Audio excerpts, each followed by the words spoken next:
Oh, I'm standing right in front of us. This isn't working. Okay. All right, we're going to start. Thank you for your patience. We're beginning with Carrie Slavic, the station's associate director, and she's going to give you just a little overview, especially about financial aid and other fun things. Thanks for coming this evening. Hope you get some pizza.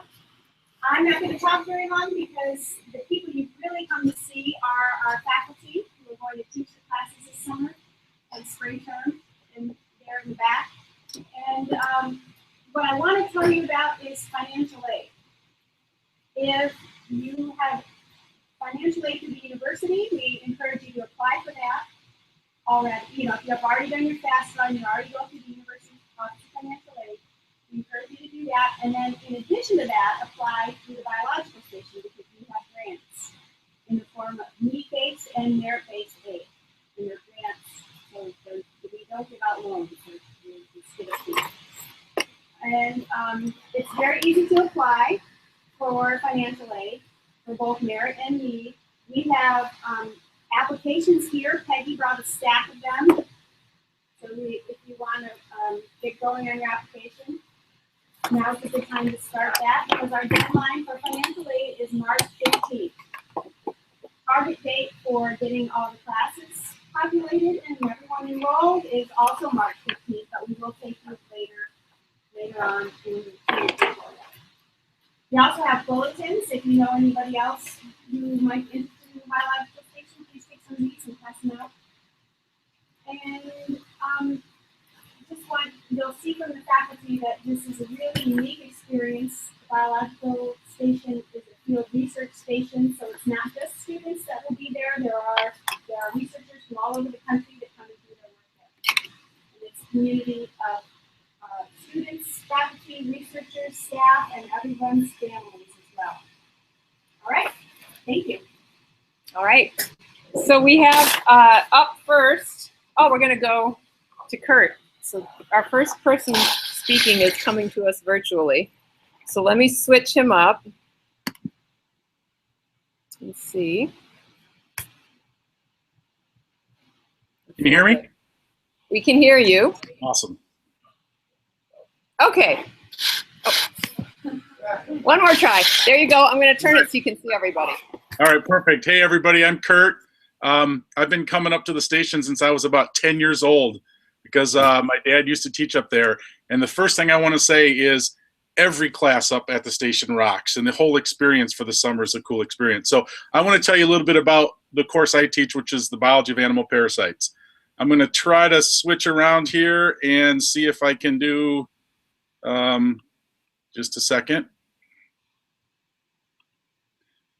All right, can you see that? Yes. All right. So this is a day in the life of a summer student in my animal parasitology class. Hopefully that's you. Hey, Kurt, we lost the slides when you went to full screen. All right, hold on. Technology. I'm trying to escape out of it. There we go. All right, so you lost them. All right, I'll have to do it this way. The first thing I want you to notice is we get out in the field right away. The classes up at the station are all field classes, and the first week of the course, I want to get students involved in getting research projects and getting them exposed to one of the systems I'm familiar with, and that's the parasite that causes swimmer's itch. So we're out doing bird surveys the first week. We're out collecting snails. We're collecting minnows, and then we try to right away come up with a research project. This is the life cycle of the parasite that causes swimmer's itch. It gets in ducks, and it cycles through snails, so you learn a little bit about how it works. There's another parasite system that we do a lot of work with, and that's concentrated on fish and seagulls. Uses the same species of snails, and we look at the differences and similarities between these two parasites. We're out collecting. Sometimes you're using the old-fashioned method, poop in a bucket. Other times, bathing suit on, and that's the modern. We collect minnows. Minnows, or we use the conventional and we take them back into the lab. Sections. We happen to do a lot of dissection, of course, but we do what we can to animals we have to identify. We'll take fish that swallow hooks from or we'll even use fresh enough. All right, I want to see if this. This is a parasite under the scope. You know what? I think it's show us the minimized view of your slides. I think so if you could just show us like the. It's not showing up. No. All right. What about now? All right. I'm gonna get back. Sorry. Get it up again. I think when I try that, these things up. All right. Can you see him now? No. All right. I'm just gonna go back. Anyway, can you see me now? Yes. We see you. We do a lot of stuff with medical and public health related cases. One of the things in the class is that I have students look at case studies, we call them grand rounds, present them with and their symptoms, and then you look at blood fecal samples and what parasitic infection they have. I'll end with 3 reasons why animal physiology might be a course for you. First of all, it's a smorgasbord. You have to know a little bit about evolutionary biology, public health, some physiology, certainly vertebrate biology, mammals and fish, entomology, that are carried by vertebrates and insects. So that's one huge thing. Course. Second thing, it has a kick-ass research project. We spent a lot of our time looking at swimmers that went to the itch busting for last summer. And then the third reason is it taps into your right side of your brain, your artistic side. We have students slides of and you have to stain them and ice and then identify genus what organism we have. So it's a real with lots of field techniques. I think that's it. Okay, thank you, Kurt. You want to wave goodbye, everybody? Hope to see you up north in the summer. Sorry I'm not there. If anybody has any questions, you can send my email. I'd be happy to talk. Okay, so yeah, we'll share email if you want to talk to Kurt. Okay. Thanks. See ya. Next up, we're going to hear from Shannon Pellini about general ecology. Let me pull up your slides. Did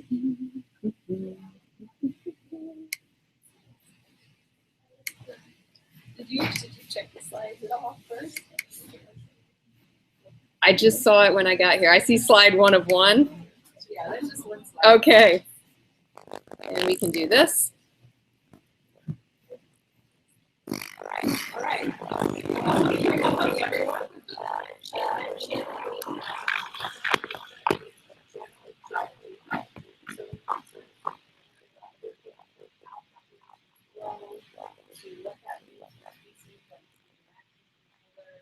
We talk about diversity, we talk about ecosystem processes, so you get a lot of foundational knowledge about ecology. We had a lot of fun in this class. Being badass is kind of my personal motto, so I try to make sure that the students are living in that too. Sorry, I'm moving over here. We do everything from sample logs, so we do some picture plan examinations. We do work in terrestrial as well as aquatic systems. I have been known to, when the weather gets really hot, literally go lecture in the lake. So there's a photo there of me doing that this summer. I think it was probably 85, which is pretty hot at the station. We do a road trip up to the UP, so we stop and visit some habitats along the way, and we'll maybe spend some time up at the island at the university there. Typical day in my class. So usually we start off by going over what we did last time. I'll do a little mini discussion, active learning activities, and then we spend the rest of the day in the field. So we're trekking around the bogs, we're getting in the car, and we're driving to some neat habitat to check out. We do group projects in our class as well. In fact, all of the classes will have you do that. So the students will be in small groups and they'll work together over the course of the semester. Usually small groups, 4 or 5 students.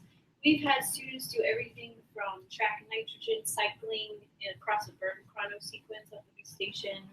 I've had students who wanted to put dead chickens out to look at decomposition, but they settled for bread. So we've done some pretty interesting out-of-the-box kind of ecological research.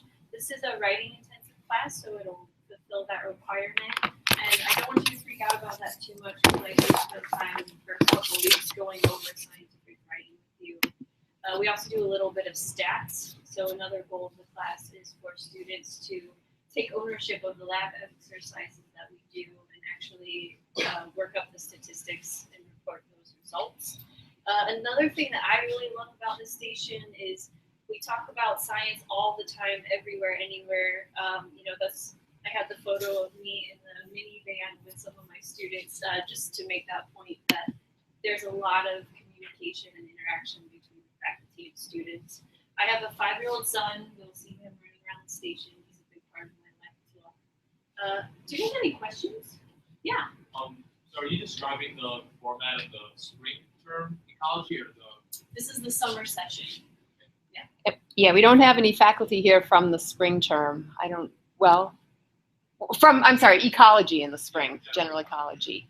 Yeah, and I'm sorry, I don't know exactly how they do it to contrast for you. It's a shorter time. That would be a great question for afterward. I think in the interest of keeping everybody moving, I would ask that you see the individual professors afterward, or more general questions too. You can talk to Carrie or myself. But if you have more to say, I'm not. I'm fine. Okay. Happy to share the stage. Okay. All right. So, sorry, Put it there to remind you all Tom, would you be game to go next? Tom Nalipa, would you talk next? Now we'll do some spring term classes. Hello, everyone. I'm Tom Nalepa, for the course entitled Field Methods in Great Lakes Oceanography. This is a course in which you'll go on a ship. This is the 82-foot vessel Laurentian. It's owned and it's owned by U of M, but it's leased to NOAA. You can see the NOAA symbol here and the M underneath it. So an 82-foot vessel. And if you want to learn more about the Great Lakes, take this course. As I mentioned, it's intense for 2 weeks at the end of spring, from June 5th to the 18th.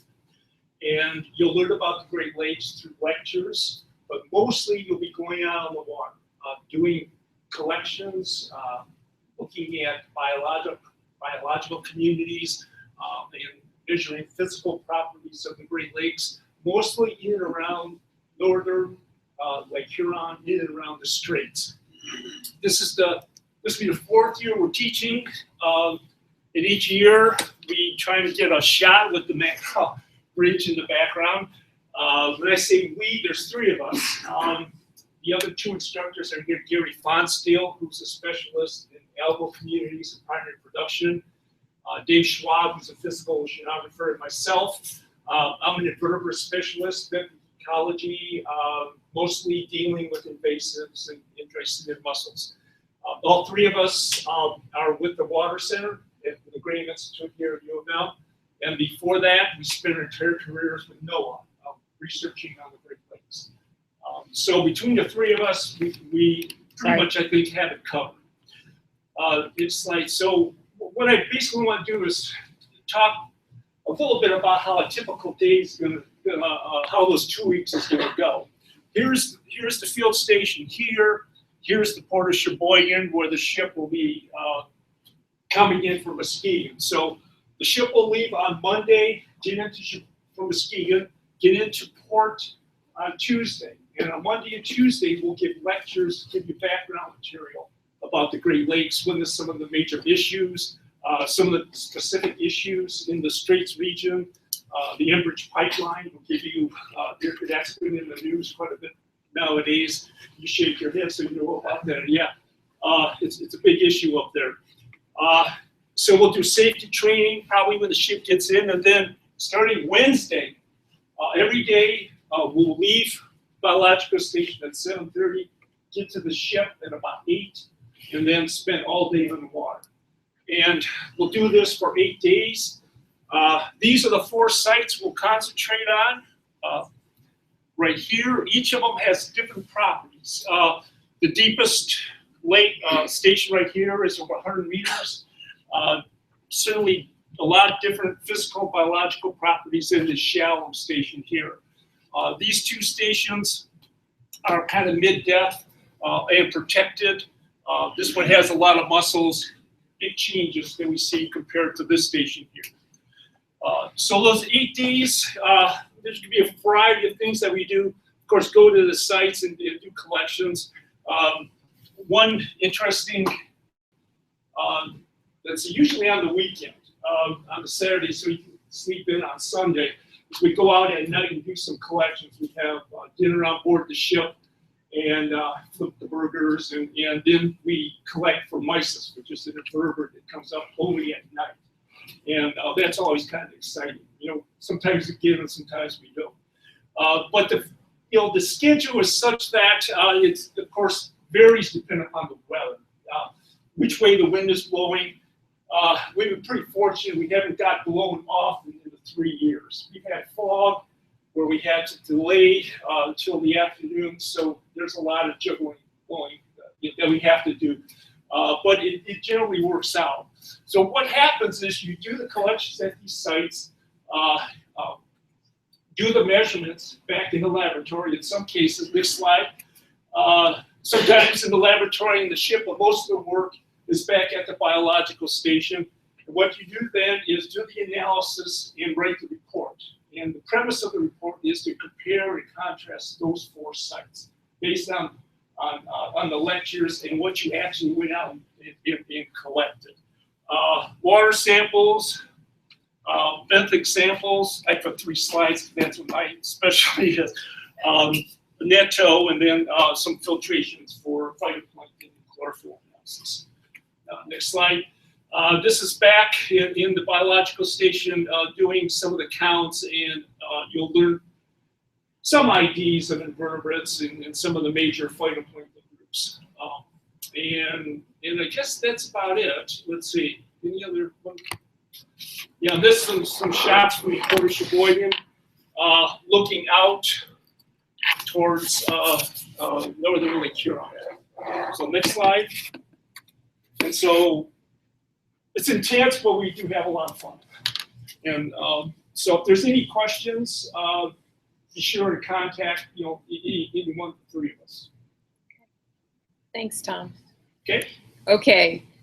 Taylor is up next, and I'll start doing on deck. We have Bob Pillsbury on deck. Okay. Switch this and window birds.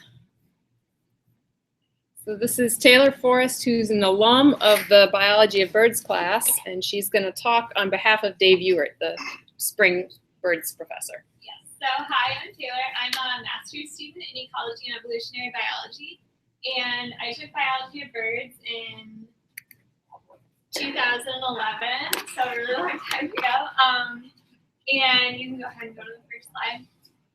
The course is really a very unique course, and you learn some really incredible things. So you're going to learn about the behavior and the ecology of birds, field skills, research skills, and you get to design and implement your own field studies and hypotheses. So you actually get the freedom to kind of choose what you're most interested in with a group of your friends in terms of, just some interesting ideas you have about birds, and then you can test your hypotheses.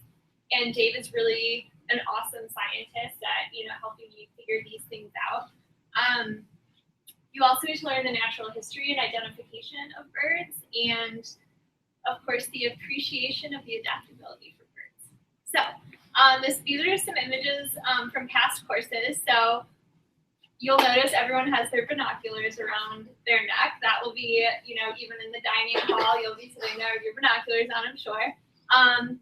So there's lots of field trips to various places in central and northern Michigan and the Upper Peninsula. And you do your field project, which I already talked about. You'll use different field techniques, so learning how to use different scopes to see birds from various distances. You look at study skins, which they have a huge selection of study skins at the station, and these are just some examples of them before they're preserved birds for study.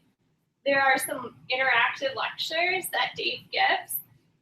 You get to watch the sunrise every day, and you get to have field breakfast, which is actually really awesome. It's a lot more fun than it sounds, and you really you have some great coffee, and you hear some great birds, and it's fun.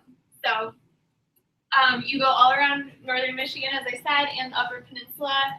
This was one of my favorite destinations. It's Whitefish Point Bird Observatory. They have the piping plovers there and a lot of raptors as well. And these are some of the things you'll see. So by the end of the course, you'll be able to just glance at this slide for a second and tell me exactly what all these birds are, and you'll probably be able to close your eyes and just listen to their songs and identify them by their songs. So some of the research studies that have been done by students in the past for American redstart foraging behavior, that was my group. And just some other studies about foraging behavior in some more common species. And recently, I think there was a hummingbird response to food resource concentration. Yep, and then people who have been at this course or taken this course and been a GSI for this course have gone to Auburn University, University of Chicago, and University of Michigan, of course. And they've also worked in the Arctic, Oregon, Utah, Himalayas, New Zealand, and California. And this is a great class because it kind of sparks not only your interest and love of science, as it did for me, but Dave is a fantastic teacher, and he also kind of shares that love for teaching. So it gives you some ample education opportunities. Thank you so much, Taylor. So that brings a conclusion to the spring term courses that are represented. And I should have clarified that Parasites is a summer course, but we had Kurt go first because he was Skyping in. So shifting now to summer classes, we have Bob Pillsbury, who is teaching rivers, lakes, and wetlands this summer. And let me get your slides up. There we go. Okay. Bob. Still there, yeah. Well, hello.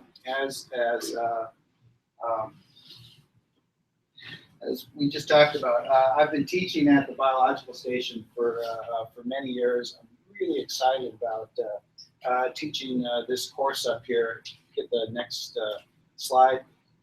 All the courses up at the station are fantastic. You really can't go wrong. But for aquatic courses, I think the station is uniquely located around just a series of some neat types of water, including the Great Lakes. 20% of the world's fresh water is right up there.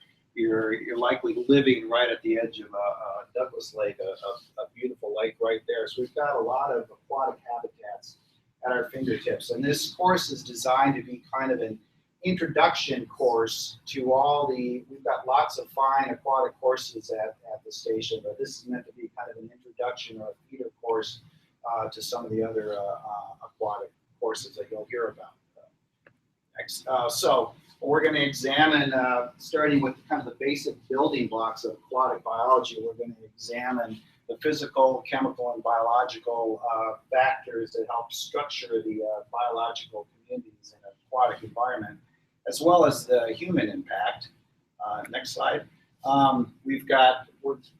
Like I said, we've got a lot of really neat destinations in northern Michigan, from lakes, bogs, bends, coastal wetlands, rivers, the Great Lakes, and down to little vernal pools and ephemeral ponds. So next. You learn how to sample and identify many of the aquatic organisms that are important in these systems, like algae and invertebrates of different types, fish, and aquatic plants or wetland plants, and quite a few other organisms. I think you've got the rhythm of this going here. A typical class, and this is true of a lot of courses up there.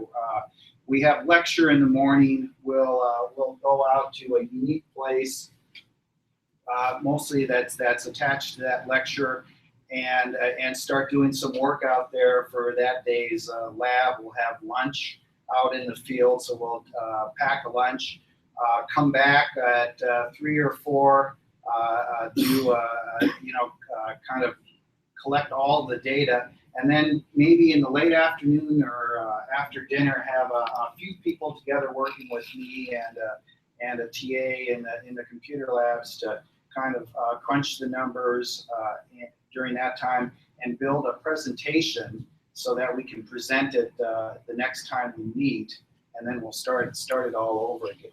So students are going to be also involved. So we're talking about some very broad concepts in this class, but you also get a chance to really narrowly focus with small group projects of about 3 to 4 people on something that you really want, a question that you really want to look into.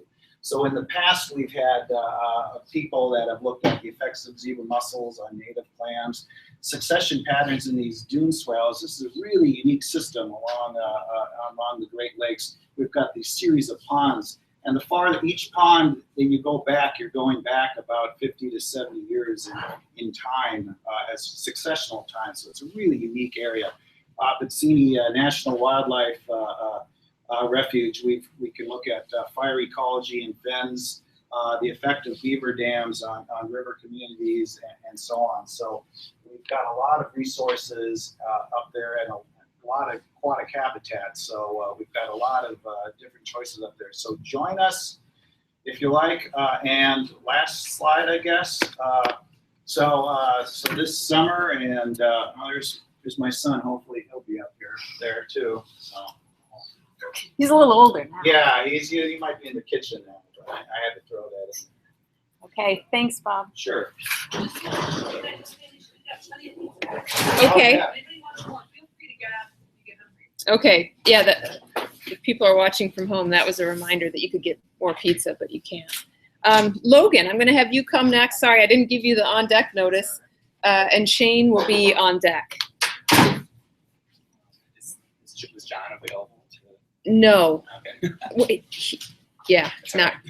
I got it. It was getting a little too wild. Okay, so your slides are beautiful anyway. So this is Logan Wiedemann. Wiedemann, an alum from this past summer. So this is about as close as you can get to fresh biological station alumni. Can you go back one? Yes, I'm sorry. That's great. There. Okay, so I'm representing the Forest Ecosystems class. Like Alicia said, I took it last summer, and it's like probably my favorite class I've ever taken. And I took a class called Intro to Rockets, so it's a pretty good class. The professor is John Searing. John's a great guy. He's a lot of fun. He's a wealth of knowledge, really smart guy. But this class is going to be a lot of fun. I'm really excited. Next slide. So I'm just going to give a brief overview of some of the topics that we cover in the course, just to give you an idea of what it means to study forest ecosystems. So start off glacial landforms. If you didn't know, the whole Great Lakes area is entirely influenced by glaciers. So if you're studying forests, you need to know the landform, and to know the landform, you need to study giant chunks of ice in Michigan. And that's important because the glaciers influence the soil and the topography of the land. And as it turns out, plants and forests don't just grow randomly anywhere that they want. They prefer, specific plants prefer specific types of soils. So we're going to study soil. We're going to dig some soil pits, get our hands dirty. It's a lot of fun. Oh, that picture is not good at all. I'm sorry. It's all right. No, you know what? Some of them didn't download right. Weird. Well, it's a beautiful picture. It is. This is John, all pixelated. And here we're looking at it's balsam fir. I don't remember. But we're gonna do Keep talking, and I'm gonna see if I can get a better version. Yeah, you can get a better picture. It's not a big deal. We're gonna do some plant ID. So we're gonna study the landform, and then we're gonna study plants, and that's sort of the meat of the course, is connecting landform to plants and what is growing on those landforms. So by the end of the semester, you're going to be like a forest ecosystems detective. You're going to be able to look at a map. Oh, there, it's nice. Might be, yeah. You're going to be able to look at a map with landforms on it, no pictures or anything. You're going to be able to point to a landform and say, I bet we're going to find a mixed oak forest here. We're going to find beech and hickory, all kinds of stuff. You're gonna be so smart. It's amazing. We're gonna do a lot of field measurements. There's Jesse measuring a giant white pine there. I think this is at Hartwick Pines State Park, which is a really beautiful place. So we're gonna do lots of measurements. We're gonna study canopy complexity. This is a really cool shot here. What they did, I don't know who did this. It was not our class, but they launched a balloon, I think, through this little hole in the canopy there, and they had a camera attached to it, and then it took this mosaic of pictures, which is really cool. And so just simple things like this can give you an idea about lots of different things that are going on in a forest. So you can see all the different colors represent different species of tree, get an idea about species richness of the forest. You also get an idea about certain, I'm going to say very interesting things that are happening. If you notice, there's something going on with all these trees right here, and I'm going to leave that as a mystery to all of you. They don't look like they have any leaves on them. Something's going on there. So simple things like an aerial photograph can really reveal a lot about forest ecosystems. We're going to talk about disturbance regimes. This is a forest fire that burned in the Upper Peninsula right by, this is the Two-Hearted River here. This is Lake Superior. And this fire burned in 2012, I think. And I forget how many acres it burned, but it was pretty big. And I think the forest ecosystems class has been going back there every summer since it burned. And it tells you a lot about the regeneration strategies of forest ecosystems. And there are all kinds of amazing things that plants do to regenerate after major disturbances like this. So generally you think of forest fires as being a bad thing, but we might be able to change your mind by the end of the term. And then finally is the research projects that some of the professors have been alluding to.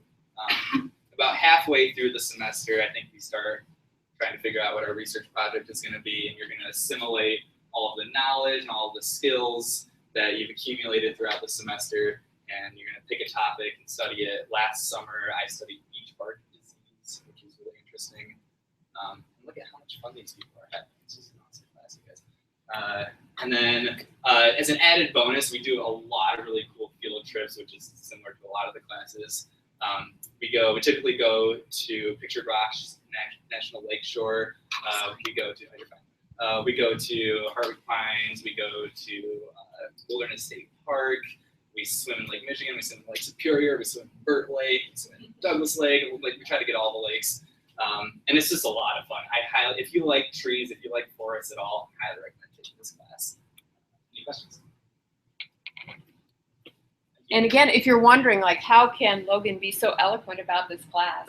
Isn't part of it, the end of the session, the research presentations? So you probably had to talk a little bit about some of this, or did your class present? Yeah, I presented. So you will also get some practice speaking out loud. And Taylor and Shane and Logan are speaking out loud, speaking in front of a group. Okay, Shane is up, and we have on deck Rex. Let me get you had the same, I had the same issue with yours. Oh, no. But it's great now. Let's see what this say. Okay, Shane Gallagher, go ahead. All right, guys, I'm Shane Gallagher. I'm going to be graduating at the end of this term and hopefully being up for summer for TAing the biology of insects. Brian Schulten's going to be here tonight. This is him. He's going to be the professor.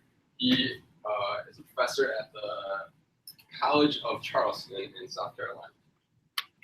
So, biology of insects. Thinking biology of insects. These are insects. We never see them, right? That was kind of what I was thinking last summer. I went up in the spring term, and I'm like, I love this so much, I'm going to stay for summer. I'm like, great, what classes am I going to take? I'm like, oh, this fulfills my upper level writing requirement.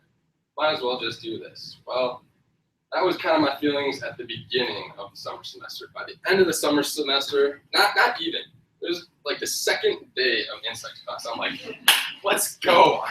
Because essentially, you're out there, we're in a meadow here, right?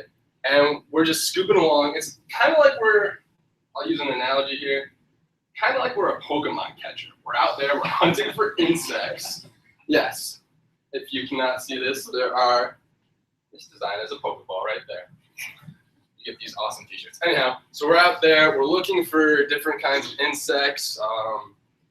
So we got flies, we got beetles, all sorts of fun things that you will come and love to get to know this summer. So we're out there. So in the morning, in the morning we have lab and we have lecture. We'll go over things, usually about 10 or 11ish. We'll have lunch or have lunch in the field. Then we'll go out into the field and we'll collect insects. We go to a variety of sites. So we'll hit like marshes, different wetlands, meadows, fields, forests, and even the occasional stream or two. So that's a lot of fun. We go on the 4th of July, we do a butterfly collection. So we go out and we identify a bunch of different butterflies like skippers and my personal favorite, like the American painted lady. And that's done nationwide around the 4th of July. So we're participating in things that have like, it's kind of like the bird watchers. It's an equivalent to the bird watchers, like bird count along that similar time period. Another thing that we do is we collect these insects for a reason. We put them in a kill jar and then we pin them, and that's a whole semester long project that we work on. And by the end of the semester, you'll have boxes, like 3 or 4 boxes full of different insects that you have order, and family, and even down to genus that you've identified. And we'll get to that in a little bit more. So the basics of this class, like some of the goals, is to get you familiar. It's an introduction to etymology class, and we talk about like the evolution, the conservation biology of insects, as well as the phylogenetics and physiology. So out in the field, we're out, and we just collected our insects in this photo, and Brian is teaching us families that we will have to memorize and identify on weekly quizzes. Sounds intimidating, but it's actually a lot of fun. I've spent plenty of nights in our lab just looking at insects, noticing the differences between insects, and like getting to know their features and characteristics. So that is one of the reasons that made this class a lot of fun to me, was because it was hands-on and I loved learning that way. This right here is a robber fly, and the family name for this is Acilidae. I will give you a great way to remember that if you come and are in this class. Right here, this is our collections. This is Justin. He was in the class last year with me, and this is after dinner. A couple of us brought our collections up to the dining hall and set them out, and we showed everybody what we've been working on. So that was one of the cool parts of this class. We got to show off our general knowledge of insects. Do I have another slide? Nope, it looks like that's it. And then I'll be around afterwards, so you can ask me any questions. Brian is a great professor. Well, most of these professors are, all of these professors are awesome. Crack myself there.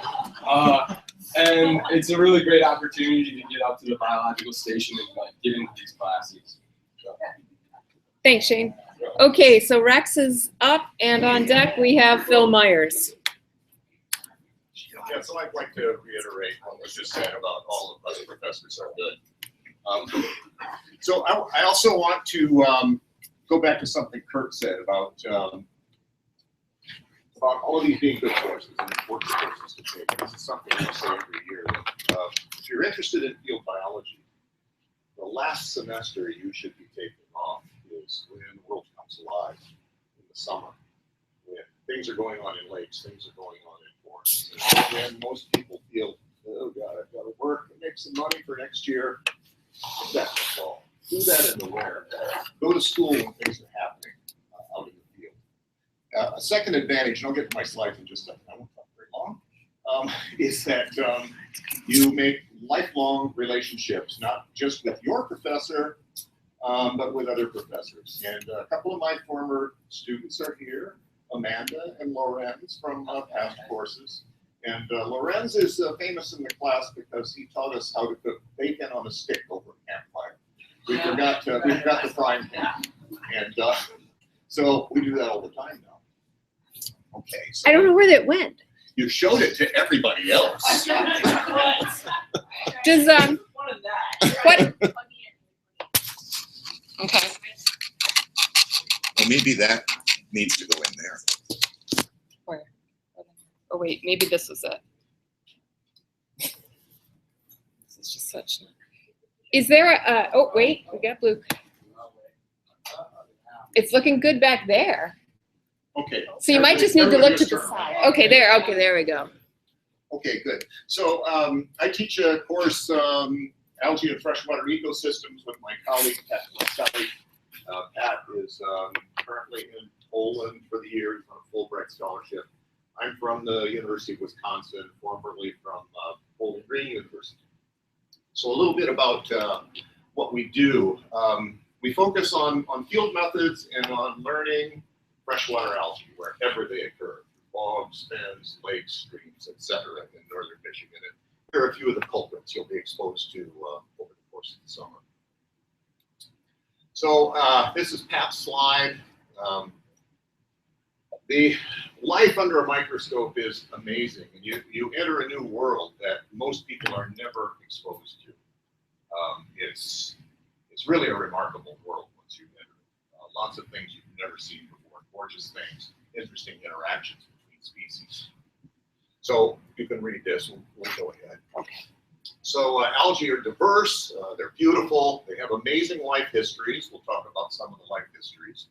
A lot of ecological adaptations that we'll explore, and good for monitoring the health of ecosystems.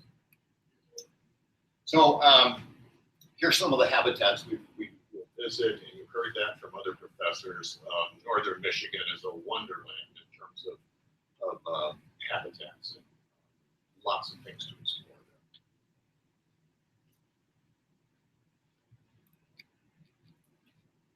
there. Yeah, some of our classes, and so why algae? You know, that's probably the last thing that you thought, I want to study algae. I have this burning desire to study algae.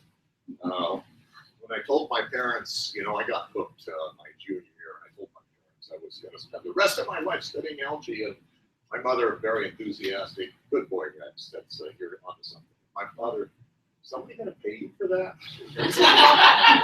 And fortunately, they have. So why algae? A few of the interesting things about algae. Go ahead. So stuff we eat. It accounts for 50% of the primary productivity on Earth. So ultimately, it gets into your food webs, it gets into your sushi, it gets into your ice cream. Almost any substance you eat has algal products in it, from yogurt to paint thinners. I guess you don't. But they're in there. The air we breathe.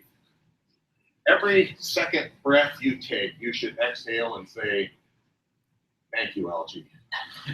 We worry about the rainforests. We worry about plants on Earth. Half of this oxygenated atmosphere comes from algae. And you know, we live on a very unique planet. If we were looked at from outer space, anyone with intelligence in our universe would say, there's something really interesting going on in that planet. There's some sort of oxygen pump on that planet. Because when you release oxygen in the atmosphere, it immediately oxidizes some substances and gets reduced. So we clearly have an oxygen pump on the planet. Half of that oxygen comes from this group of organisms. So the next generation of biofuels is coming from algae. You know, we're using corn-based alcohols now from terrestrial ecosystems. Algal bioreactors are being built that go vertically. And for the same space on the ground, they produce more oil, more biofuels by 2 orders of magnitude over ground-based crops. And a lot of students are going into this area. We study harmful algal blooms. They are excellent ecological indicators of what's going on in the environment. At the end of this course, if you have friends that go out to a stream, go out to a lake, go to some aquatic habitat and come back with mud on their shoes, you'll be able to tell them what kind of habitat they were in.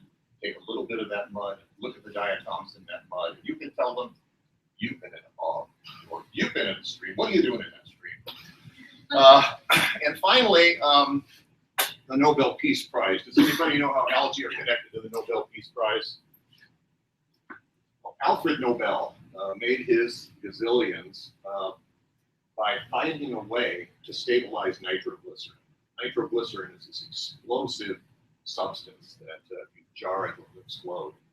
He decided, well, what if we mix nitroglycerin with diatomaceous earth, with dead diatoms? He invented dynamite.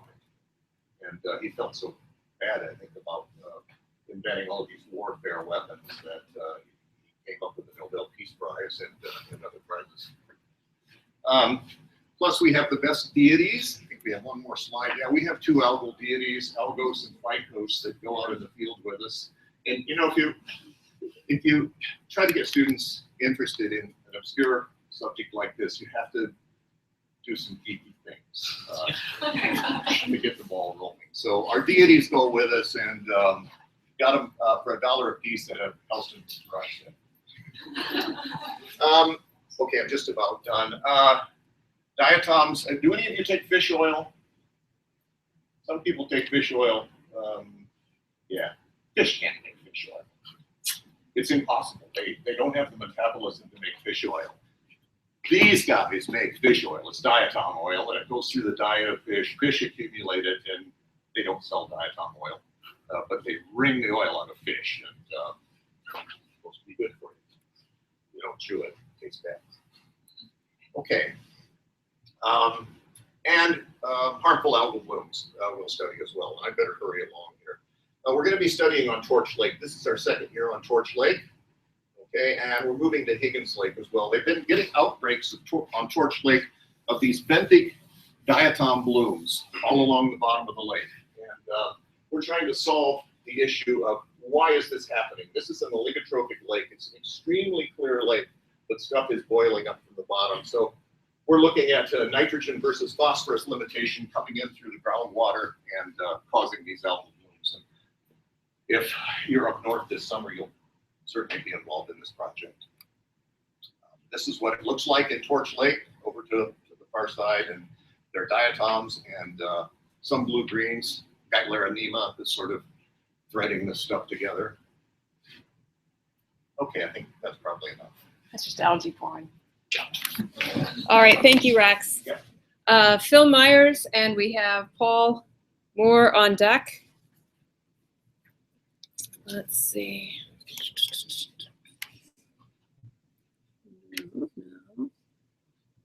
No, hold on. Field mammalogy. Okay, Phil Myers, take it away. I'm going to start by again reiterating what Rex heard and others have said. You can't go wrong by spending a summer at this station if you are in any way considering a career that involves field biology. To begin with, for one thing, you're living in the community of science. Eat it, sleep it, breathe it. You can't escape it. You find out whether you really want to do it. The other thing is that probably, at least for many of you, it will be your first exposure to field research. Field research is a very different game from lab research. You cannot get the flavor of it, or you cannot appreciate what it's about by reading about it. You have to be involved. Most people enjoy it. Many people come back time and time again. A few people, though, decide, wow, this isn't for me. And I've had one or two of those students in my classes, and I count that discovery as much as a victory for my class, my experience, as the other people that I've convinced to stay in science. So it's a really important thing to do if you're considering being a field scientist. Anyway, I teach field mammalogy. I've taught it for longer than anybody in here except for Rex has taught it. Rex is just too old. The goal of the class is to give you experience actually doing field research with mammals, focusing on problems that you're going to define using methods and materials that you're going to specify and working with the entire class. And you're working with real animals, not lab mice, not lab rats, but real wild animals. We also have the goal of teaching you something about the how to identify wild mammals in the Great Lakes region, how to know something about their natural history, know something about their classification. I wanted to say that unlike most of the classes that have been that people have talked about, this class is taught every other day. So if you're interested in taking it, this summer is the time. I also wanted to say that the class is usually taken by, like you, mostly upper level undergraduates, but there are always some grad students. There's usually a freshman or a sophomore, and almost always I get somebody from history or art or other fields, entirely other fields, and having that mixture of people in the class really makes it fun. The course focuses on 3 to 4 projects. So I go up, I look around, I figure out that, wow, chipmunks are really common this year, or wow, we've got an opportunity to work with such and such a species. I don't define problems, but I define opportunities. So then in our first week, our first class meeting, I write the opportunities on a board, usually 4 or 5 of them, and people pick which one they want to work on. So for example, the year when chipmunks and ground squirrels and red squirrels are really common, the last time we were up there, they're very aggressive species, very habituated to humans. It's easy to watch them. I said, let's do something with the aggression of these species. Or the DNR has radio color, a coyote wolf hybrid that lives right adjacent to the station and is part of now a pack of those animals. The DNR is only able to follow the animal once or twice a month, only during the day from an airplane. We wanted to know what it was doing at night. So that formed the basis of a project. So we formed these groups. Each group is 3 or 4 students. Each group focuses on one of these areas. And during the first week, they sit down with me and with Donna, the GSI, and come up with a set of answerable questions and a plan for answering them. Then, for the rest of the semester, we take those problems one at a time, spend about 2 weeks on each, 1.5 to 2 weeks on each one. And for the 1.5 weeks that we work on a particular project, the entire class focuses on that project. And that gives us the opportunity to get a lot of information, a lot of data that we can throw at the questions that have been defined. Then we do a class data analysis session where the entire class gets together, looks at the data, draws conclusions, talks about whether or not we've answered the question, what the answers are, and then you guys go ahead and write research papers. The papers are a big deal in this class. We'll do 3 of them. It's 3/4 of the final grade comes from them. And I can tell you more about that if you're interested. And then at the end of the term, there is an all-camp research symposium. One of the projects is chosen. And some group presents on it. Next slide. As is true of the other classes, most of our time is spent in the field. I might lecture for an hour in the morning, but then we go out and work on projects, or we go on trips looking for different species. There is a lab exam, which is the other 1/4 of the grade, and it's based on identifying specimens and answering questions about natural history and so forth. I can guarantee, although I won't know what the projects are until we actually talk with you or with the groups when we're up there, but I can pretty much guarantee that there will be one where you will be live trapping and handling and marking and releasing mice. There will probably be one on the chipmunks and ground squirrels, maybe something on the shrews. This year we're hoping to get Dr. Naima Harris, a new faculty member at me involved. She is very interested in carnivores, so we hope to be able to do something with them.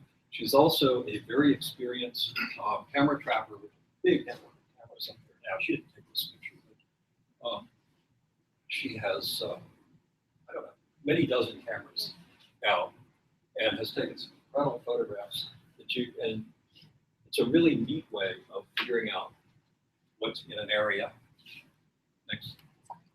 And then this is the collared koi wolf. This is a photograph that I took.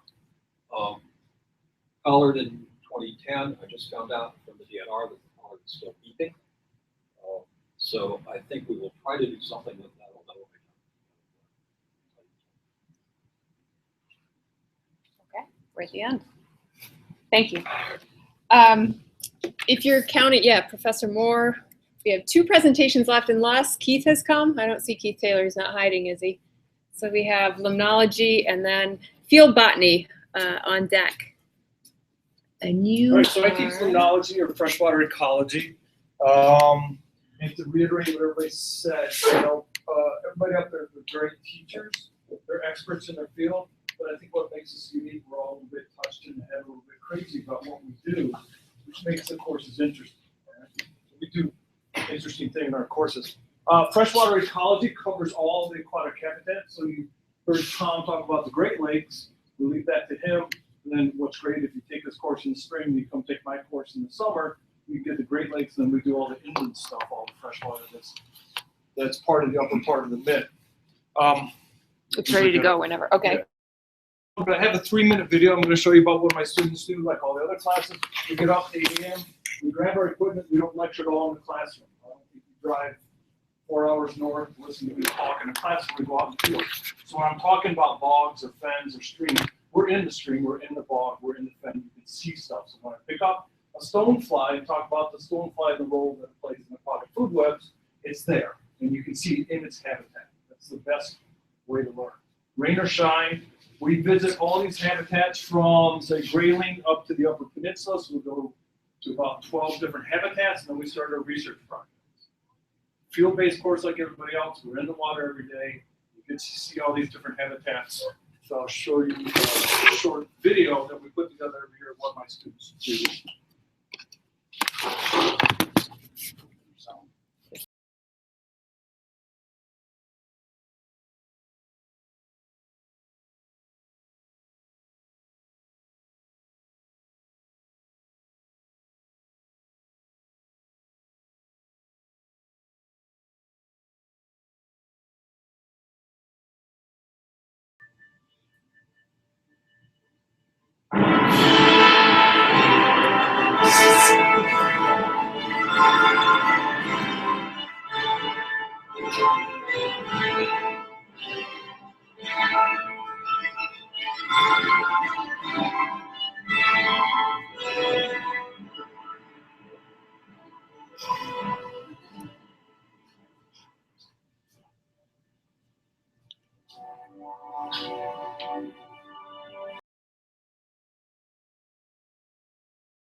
So if you have questions about what we do and what you saw, I'll be around. Thank you, Paul. All right, Tony. Tony Resnicek is going to talk about the field botany of Northern Michigan class. Get your slides up. Boom. All you. All right. Well, thanks for waiting out till this. Field botany is we cover plants with backbones, vascular plants, and that's flowering plants and ferns, taught by Chuck Davis and myself. Chuck is from Harvard, the Michigan of the East, and let's go through them quickly. The Straits area is where there's lots of stuff happening in terms of diversity. There's somewhere in the order of, I don't know, 1,200 to 1,300 species. We skip a few, but also we look at the basics of the plants through what we've learned with modern phylogenetics. And so you get a lot of that from Chuck especially. That's his big interest. We see everything in the field. We're out in the field all day. None of this work in the lab, just looking at plants in the wild. We get a lot of advanced stuff. We look, we're equal opportunity botanists. Sedges and rushes and grasses are a big part of the class. There is an emphasis on characters and learning the plants in a way that allows you to transfer your knowledge to other areas, because of course the world's floras differ from place to place. We do this on an ecosystem basis, so you look at forests and the interaction of biomes and how the floras make these biomes. And we see a lot about the influence of climate on the plants. We look at Lake Superior. We have a couple of long field trips up to Lake Superior, which is always a lot of fun. A lot of the habitats in the area of the Straits and the biological station are unique to that area. Some of the calcareous wetlands, the fens, are remarkable. They have endemics, and a lot of evolution is going on there, a lot of local species. This is the entire world range of this unassuming looking goldenrod, and you're going to be one of the lucky few that will see it. And our most famous endemic is this little iris. We'll see that too. We see some things that are basically just even evolving, some subspecies that appear to be differentiating that are left behind by the glaciers. We talk about that and look at what's happening with these at the end. And we have actually several Michigan endemics. There's another one, and this is a possible progenitor. So there are a lot of interesting things to study up in that area. I don't have a slide about the importance of flowering plants. Well, they're major components of pizza. I think that's pretty good. Why not? And so if you have any questions, by all means, email either Chuck or I, or catch me at the end. We, after you've gained some knowledge, we actually do a class project, which is usually conservation oriented, and we look at species in certain areas and do some documenting, interesting stuff, trying to help conservation. So I think that's it. Okay. Yes. Okay, we are through the scheduled presentations. Thank you all for waiting. Are there general questions? If they're specific to a class, I would suggest that you find your professor or someone. Yes? Was someone going to talk about the environmental writing class? Professor Keith Taylor said he was going to be here, but he was coming from another event. And so my guess is he got held up at that event. Do we have any alums who have taken that class? Darn. And you probably came just for that one. No. Okay. You're not going to admit it anyway. I wanted to point out that we have, in addition to Shane, Logan, and Taylor, who are our alumni of the station, at least 3 others here that you can talk to. So we have Mandy in the back, Trevino. You were here for 2 years, right? Okay. Brendan, right here, seated among you. You were here this past summer. What did you take?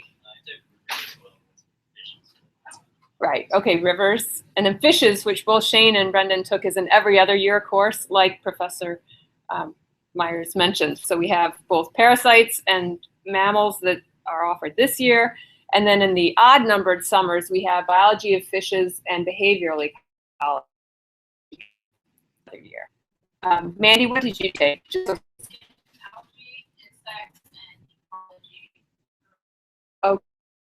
Algae, insects, and ecology. We have Lorenz Kem, who was an algae student several years ago. And what else did you take, Lorenz? No, I just took algae. Oh, that's right, because it was the 1 month. Okay, so Lorenz can tell you all about algae. Am I missing any alumni? And Peggy? I'm not an alumni, but Mandy can also, somebody was asking about spring general ecology. Oh. Mandy took spring general ecology, so she can give you, and Shane did. No, that's right. No, so no, they can tell you about spring. So you talk to them about the kind of what the schedule's slightly different in spring. I just want to see real quick, this is doesn't have to do with classes, but if you don't mind, just leave your plates or you can bring it back here, but you can't find any trash cans. So keep your plates flat or that so we can. Oh, there's one there. Never mind. Okay, but Keith Taylor was not in this class. Was wonderful. They do a lot of reading. They journal a lot. They keep journals. They go to a lot of field trips. They visit Hemingway haunts and things like that. But it's a fantastic class, and he's here on campus. So you can sure give me a anytime. We can have you to fill you in. So we have time. People are saying if you want to ask any questions of specific ones of us, and for the faculty, most of our faculty who are here are in for a meeting. They don't teach at Michigan, other than Phil, I think. Oh, and Tom, and Tony. So, but the other ones, now might be your best and only chance to talk to them before the session starts. So thank you all for coming.